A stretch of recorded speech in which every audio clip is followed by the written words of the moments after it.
Assalamualaikum warahmatullahi wabarakatuh. Konnichiwa minasan. Genki desu ka?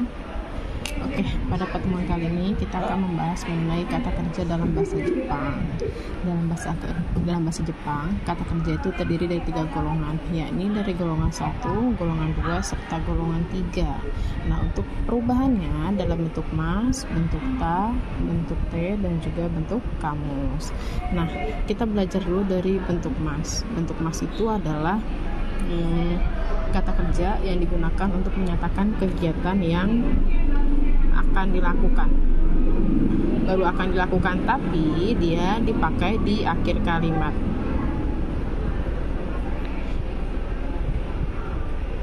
Jadi kalau ingin menyatakan kegiatan atau kata kerja ini digunakan untuk menyatakan kegiatan yang baru akan dilakukan dan berada di akhir kalimat, gunakan yang akhirannya mas. Kalau bentuk ta itu digunakan untuk kegiatan yang sudah berlalu atau bentuk lampau. Kalau te itu untuk kegiatan yang sedang dilakukan. Lalu kalau untuk bentuk kamus itu sama juga dengan bentuk mas, dia sama-sama akan dilakukan, tapi dia dipakai di tengah kalimat.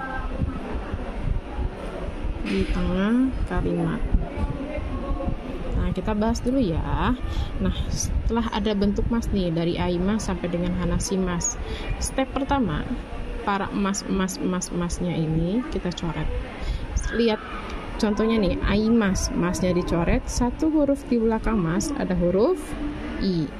Tachimas, masnya dicoret, 1 huruf di belakang mas ada huruf chi. Sukurimas, 1 huruf di belakang mas ada huruf ri. Asobimas, di belakang mas ada bi. Yomimas, di belakang mas ada mi. Shinimas ada ni. Kikimas ada ki. Oyogimas gi. Hanashimas akhirnya si. Kita sing-singkan dulu. Ini ci, ini kan akhirannya i, ci, ini ri, lalu bi, mi, ni, ki, gi, si. Nah, untuk yang akhirannya ichiri, kalau mau kita ubah ke bentuk ta, dia berubah jadi t double a. Lalu untuk bimini, kalau ubah ke bentuk ta jadi enda. Kalau ki jadi ita, gi jadi ida, lalu untuk si dia jadi sita. Nah, untuk bentuk ta itu sama aja kayak bentuk ta, cuma bedanya kalau bentuk ta di akhirnya e. Jadi ichiri, kalau bentuk ta kan dia t double a. Nah, kalau bentuk t ichiri jadinya t double e. Lalu untuk yang akhirnya bi, mi, ni, bentuk t-nya jadi ende. Ki, ite, gi, ide, lalu shi, shite. Nah, kalau bentuk kamus itu ciri khasnya akhirannya harus silabel u. Kita ubah dulu ya. Dari kata aimas mau diubah ke bentuk ta. Masnya dicoret nih. 1 huruf di belakang mas kan ada huruf i. I-nya berubah jadi t double a. A-nya tetap, masnya hilang, i-nya jadi t double a. Jadi dia jadi ata. Bentuk t-nya, masnya dicoret, i-nya ganti t double e. Jadi ate. Bentuk kamusnya, awalnya kan aimas nih. Awalnya itu kan aimas. Ubah ke bentuk kamus, masnya dicoret, 1 huruf di belakang mas jadi u. Jadilah dia au. Gitu. Lalu tachimas, kita ubah ke bentuk ta, masnya dicoret, ci-nya jadi t double a, jadi tata. Terus sukurimas, ubah ke bentuk ta, masnya dicoret, ri-nya jadi ta, su, kuta. Seperti itu minasang. Jadi kuncinya untuk golongan 1 itu kalian harus hafalin nih yang akhirannya ichiri, kalau ubah ke bentuk ta jadi t double a. Bimini, kalau ubah ke bentuk ta jadi enda. Ki jadi ita, gi jadi ida, si jadi sita. Lalu kalau yang ubah ke bentuk T yang akhirannya I ciri jadi T double E, yang akhirannya B mini jadi D, yang akhirannya Ki jadi ID, IT, G, ID, C, T. Kalau bentuk kamus, kuncinya masnya dicoret satu huruf di belakang mas itu harus akhiran silabel U, seperti itu. Untuk contohnya sudah ada di buku catatan masing-masing ya. Jadi di sini sensei hanya menjelaskan bentuk perubahannya saja. Nah, kalau golongan 2 dia lebih gampang dibanding golongan 1. Kalau golongan 2 diubah ke bentuk ta, masnya dicoret diganti ta. Jadinya ta beta. Kalau mimas, masnya dicoret diganti ta jadi mita.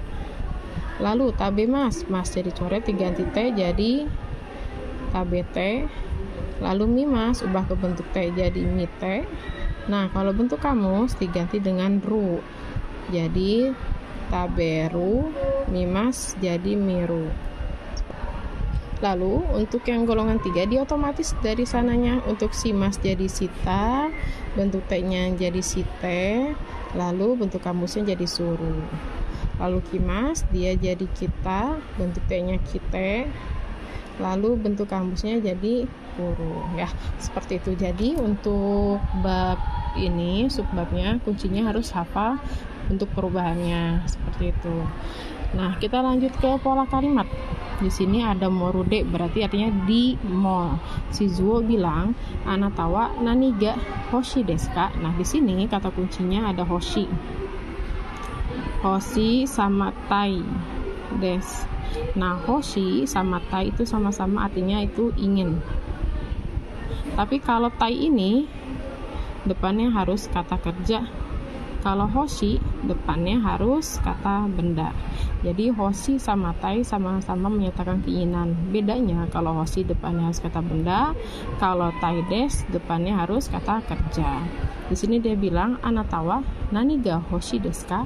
Kalau mau menerjemahkan dicari dulu partikel wa-nya. Satu kata di depan partikel wa ada kata anata, berarti yang pertama berarti kamu. Lari ke belakang ingin apa? Baru deska. Jadi anatawa naniga hoshi deska artinya kamu ingin apa, baru terakhir deska. Ima itu artinya sekarang. Kabang artinya tas. Hoshi tadi kan ingin ya. Jadi cari dulu partikel apanya nih. Jadi ima dulu ya.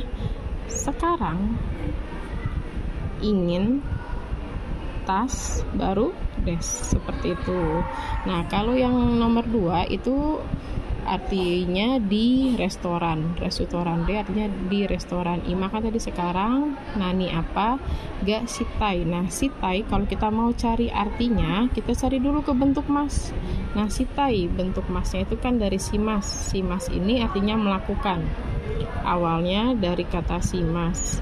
Simas ini melakukan, mas jadi coret, diganti sama tai. Jadinya sitai. Awalnya simas itu artinya melakukan.